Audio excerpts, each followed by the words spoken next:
Mangaluru cooker bomb ಅಸಲಿ target Dharmasthala. ಇಡೀ ತನಿಖೆಯಲ್ಲಿ ಬಯಲಾಯಿತು ಮಹಾ ಸಂಚು. ಭಾರತದಲ್ಲಿ ದೊಂಬಿ ಎಬ್ಬಿಸುವ ಕುತಂತ್ರ ಜಸ್ಟ್ ಮಿಸ್.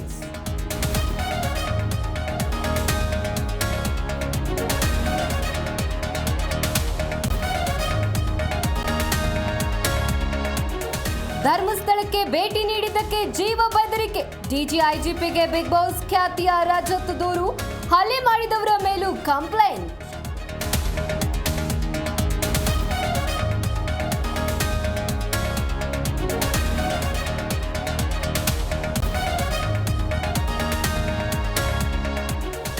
ಡಿಸಿ ಕಚೇರಿ ಆವರಣದಲ್ಲಿ ಕಾರು ಚಾಲಕ ಬಾಬು ಆತ್ಮಹತ್ಯೆಗೆ ಸಂಸದ ಡಾಕ್ಟರ್ ಕೆ ಸುಧಾಕರ್ ವಿರುದ್ಧ ಎಫ್ಐಆರ್. ಆತ್ಮಹತ್ಯೆಗೆ ಪ್ರೇರಣೆ ಆರೋಪದಡಿ ದೂರು ದಾಖಲು.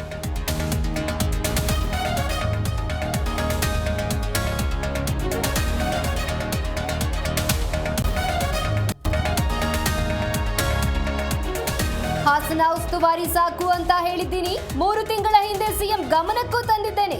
ಬೆಂಗಳೂರಿನಲ್ಲಿ ಸಚಿವ ಕೆಎನ್ ರಾಜಣ್ಣ ಹೇಳಿಕೆ.